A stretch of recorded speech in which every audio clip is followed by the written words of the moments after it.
Watercolor artist, welcome to Basecamp. I'm calling it Basecamp for beginners because, like Mount Everest, this watercolor hobby, way of life is really a challenge. It's almost like climbing Mount Everest, but we want to have a base camp of skills and sort of a comfort zone you guys can come back to at the end of the day when you want to throw the brushes out. Here's going to be where you can come and get those basic skills and come back to them, the foundationals. We're talking about glazing today. It'll be the third one after wet on wet, wet on dry, and glazing. What is it? And we'll talk about why we do it and how we do it. So what is it? Quick rundown, but we'll have more, and it'll be indexed in the video so you can find it if you need just one certain aspect. But it is thin, transparent layers of color that are washed over, dried underneath painting. So you guys can observe some interesting things are gonna happen. We're gonna see some interesting, really cool things that you won't find in other art media, with the fact that watercolor is transparent and you can mix with optical mixing. We are going to not necessarily mix on the palette, although you can. We're gonna mix optically. And it's just a really cool thing that watercolor affords us. So what is it again? Think about it as glaze on a donut, like a thin, drippy glaze layer. You can see the donut and the cake underneath versus like a heavy mound of frosting on a cupcake. Opaque, it's heavy, you can't see underneath. Both delicious, but both different vibes and both different sort of looks. Similar to hair glazing. If you've ever tried hair glazing or looking at it, it's a thin sort of layer going over. Let's say you have brown hair and you wanted a reddish tint. My husband would love that. He's been advocating for that.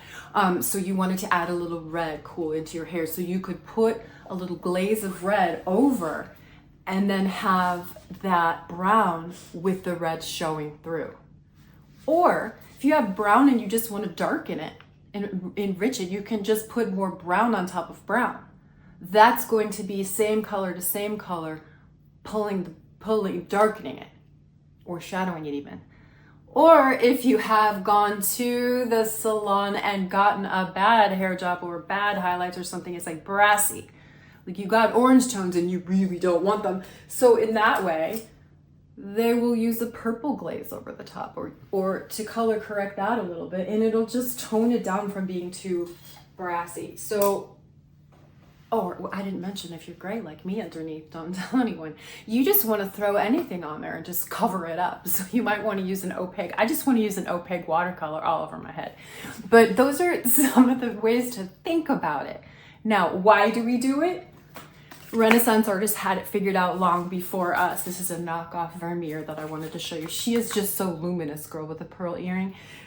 Renaissance artists, just like we do, did it for luminosity, shadowing, and color adjustment.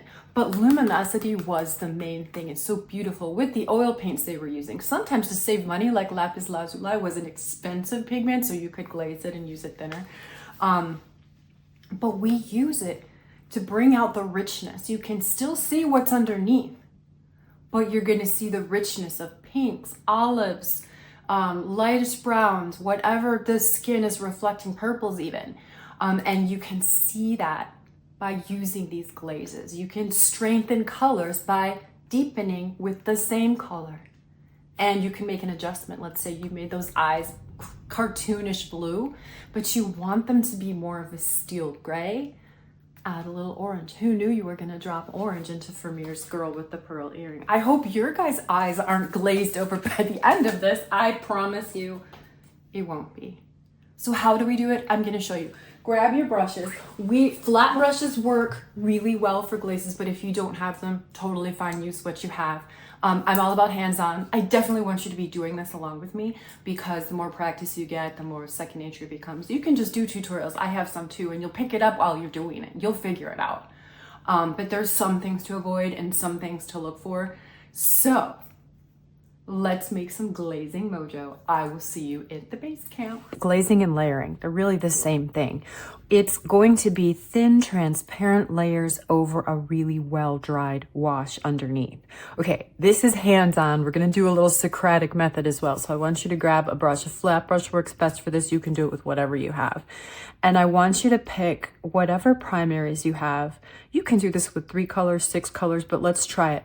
What we wanna do is make a band, I've done it beforehand, of really dark pigment, let it completely dry. Look at that, a little mess up, no worries.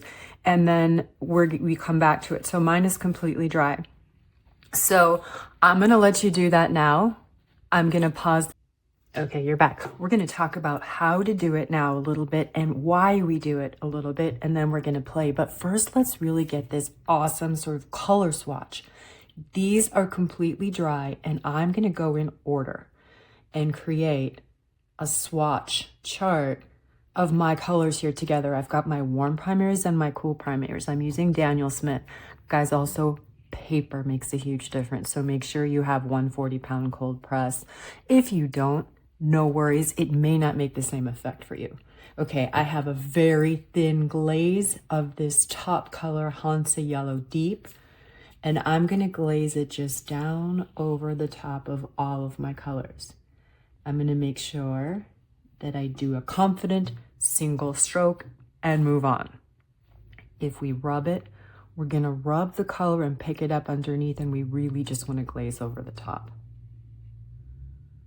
Okay, I want you guys then to pick up a really thin wash of phthalo blue, whatever blue you have. Your second color, your third color, your next colors, and let's put them all back in order. And then we're gonna come back and talk about what happened. Okay, let's take a look at what you guys got. Hopefully you had not a frustration with this. What do you notice? So let me direct your attention to this, which I think is really cool. Look diagonally. So it's showing us one of the major properties of glazing is to darken the color. Use the color with itself on top, and it shadows it. It's an excellent way to shadow. You can shadow in a ton of different ways, but this is one, building up flower petals, building up lots of things you can do. Okay, what else do you notice? I am noticing that we have warm, when we wash a warm color over it, do the glazing, you're gonna warm up the color that's underneath. So you're changing all of these are getting a little bit of influence now from the color that was just placed on top. Remember guys, it's optically mixing.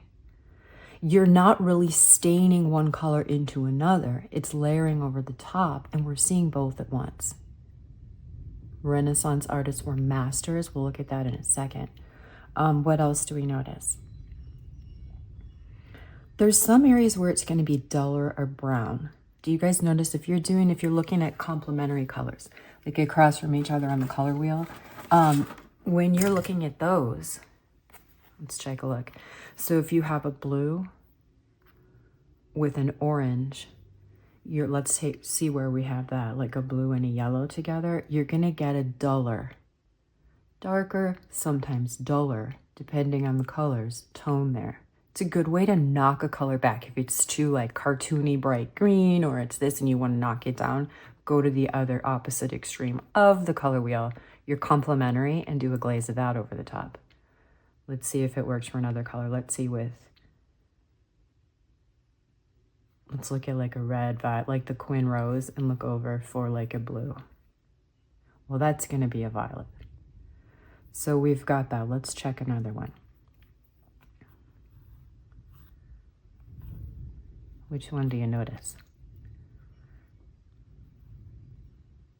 We can do a red violet and like a yellow green. Let's try the red violet and the yellow and see what happens. We've got the red violet and the yellow, and yet it's got a little bit of like knocking it down, and you can still see both, but it's more if you really squeeze your eyes together and isolate this, look, it's more almost of like, it's definitely duller, no doubt. Duller than what's next to it. Look at the Quin Rose by itself. It's like a rose, kind of rose violet. And then it's a cool red. So look at that next to that. It definitely took, this is a cool yellow too, but it made it definitely duller and a little more orangey, you guys can see. So we're gonna take a look at why we do that. This is all fine and good if you're gonna make a pot holder. Look, this is fantastic, but why did we just spend our time doing this? Let's take a look. It's actually gonna be really amazing, whether you're beginner, intermediate, advanced, what you can do with the glazing. Okay, hands on again. Take a color, a lighter color that you have, a lighter color that we'll be able to wash, and do it 3 times on top of each other. So a lighter wash of it into pretty deep washes of it, deep first washes. I'm using Hansa Yellow Deep. And let's go ahead, once you have that, you're gonna have to let this dry. So let's do that. You can pause the video, let it dry, and then let's do, see what happens. So I want you to do it with me. Don't just watch, actually do it. Promise. Okay, so I'm taking the color plus itself, and I'm gonna shadow it like it's a ball, or like we'll practice oranges in a minute. Oh my gosh, amazing. As you can imagine, you can do this in other media, of course, but the cool thing about watercolor is how subtly you can build it up. We can come back again, do a little bit more. Come back again, do a little bit more. You can add glazes to acrylic. Oil has its own glazing properties for sure, but I really like the transparency of watercolor. You guys will too. Okay, now, remember, these have to be dry first. We're gonna talk about what a disaster it is if it's not. But let's go, I've got a little scarlet, Pyrrole Scarlet, that I'm gonna put over this. What do you guys think is gonna happen? Socratic teaching. Let's make a prediction and then let's talk about it. Okay, prediction is that you're gonna optically mix these two and then get somewhat of a orange tone. Let's do it. So you want a thin glaze. Look, it's not, I'm not putting it on like super, super crazy thick. I'm gonna let that dry. Look, it's already looking orangey, isn't it, guys? And it's bright. Now, this is the luminosity and richness aspect of glazing. So the cool thing is you can see the undertone, what's there. Renaissance masters were the masters. I'm going to show in a second with a knockoff Vermeer. Okay, then color correction. This is like what we were talking about beginning with hair. Like, let's say I went to the salon, wanted to be a blonde. Blondes have more fun. And then I got brassy. So what they do, ask me how I know, is put a purpley mask over it to knock down the brassiness. Okay, so I'm gonna use a Quin Rose, which is like, you know, this purpley violet. So let's see what happens. And I'm doing a thin glaze of it. So this isn't, let's hope I don't walk out of a place with, I do my own hair, so I'd have my only me to blame. But we should be knocking down the brightness of that, like the intensity of that a little bit. And it's got a little orangey hue now because we did kind of a red and a yellow. But we're gonna see this, whatever, if you walk around with this hair color, it's gonna be something. But we're definitely knocking it down a little bit. And let's look over on the chart. So we had the Hansa Yellow Deep and the Quin Rose. It's kind of here, knocking it down. I'm gonna add a little more. Barely, guys, this, you also just wanna do a quick, thin, confident stroke. And then once these dry, you'll see how the different glazes affected the color. If we do a blue, we'd get a little glaze with a green hue with different richnesses. We could have mixed this before. We could have mixed this before on our palette and gotten a reddish orange, warm orange, but we would then miss out on these little cool areas where you can see these popping through, because if it's all through and through mixed on our palette, it's already done. Whereas here, our eye is doing it. Super cool. Okay, let's go on to looking at some more about how or why. Let's do more why.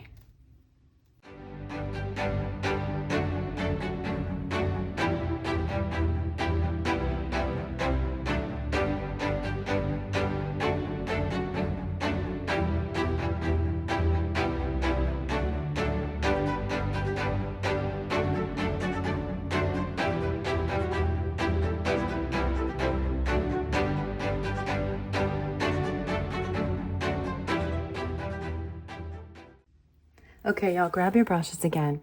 And once you're finished painting the Vermeer, and I want to show you what happens when we completely mess it up. So put a color here in your first circle, and then decide, look on your chart, decide which one you want to mess around with and see. I'm choosing this one. I want to see what happens with ultramarine blue and quin rose. So I'm hoping to get this really cool effect where there's some showing through and I'm getting this like richness, but oh my gosh, I forgot everything I should be doing. And we're going to have a little bit of a disaster. So put your color down that we're going to glaze on top. In this case, it's the quin rose. So we've got, try this now on your third. You don't have to make this crazy face, but put it down. I don't have a hairdryer. I don't want to wait. So I'm grabbing the blue. I want to see all the richness. I'm super excited to see what happens.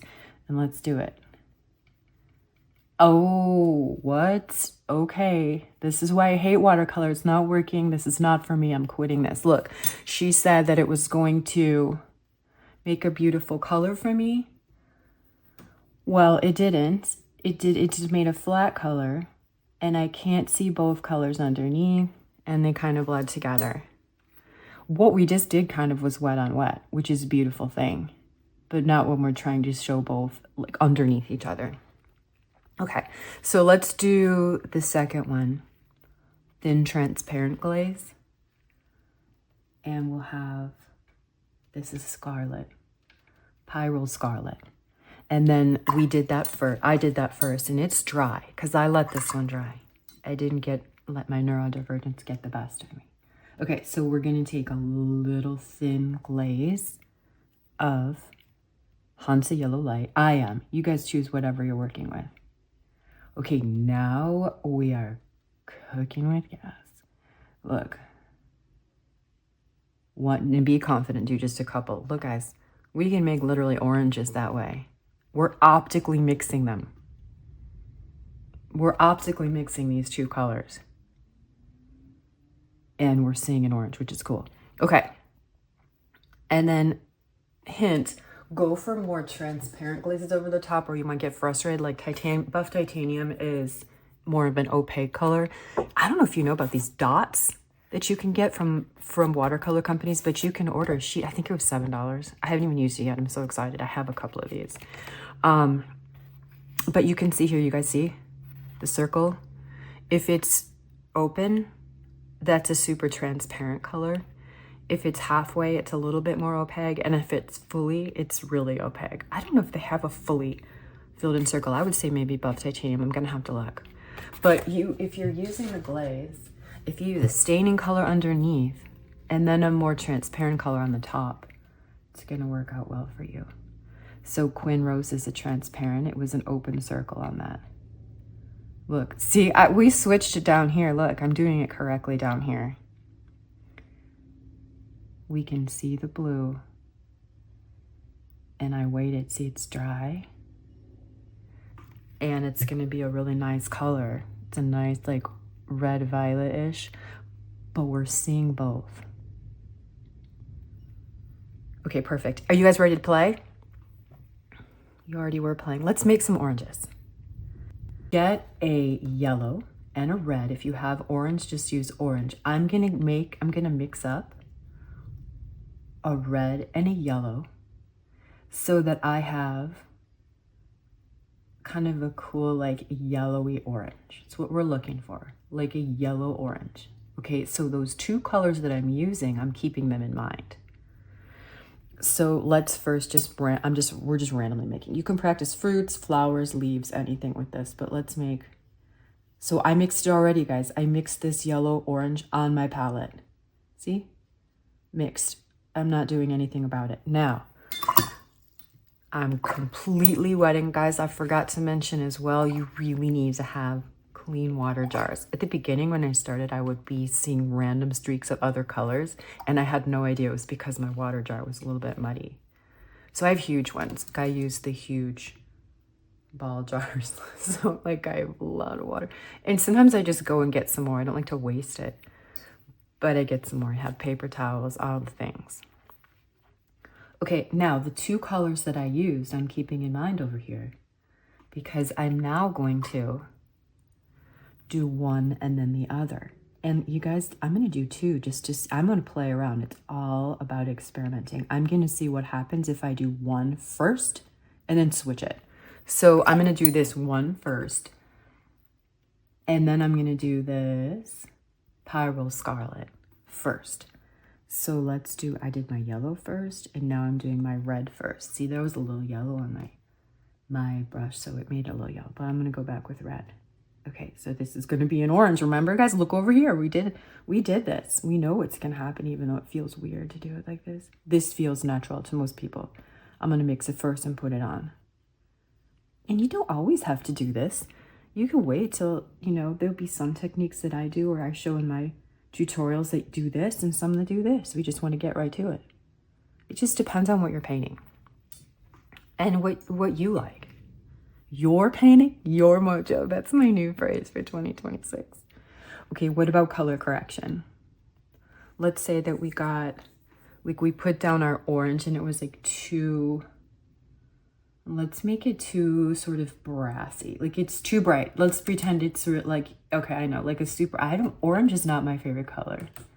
Sorry, y'all, if it is. But let's say we did one that was like so bright. And I used to like it more. Do you know I used to have orange damask curtains? I don't know what happened, but I especially don't like really bright orange right now sometimes. So anyway, this could be a great orange color if you all like it, but that's not my favorite. So I'm going to correct for that later. Okay, we got to wait, guys. We got to wait till it's dry. What do you want to say? Who has a fun story? If we're live, you guys could tell me a fun story, but we're waiting. And I'm going to come back till that's dry. I hope you're doing it too. All right, y'all, mine is dry. So I'm going back to the color that I mixed, the yellowish orange flat, mixed it already on my palette. And let's go ahead and play with shadows. Pretend this is a nice orange and the sun's coming from the top left. It's the same color on top of itself, just like we did with the diagonal color swatching. We're putting the same color on itself and it's getting shadows.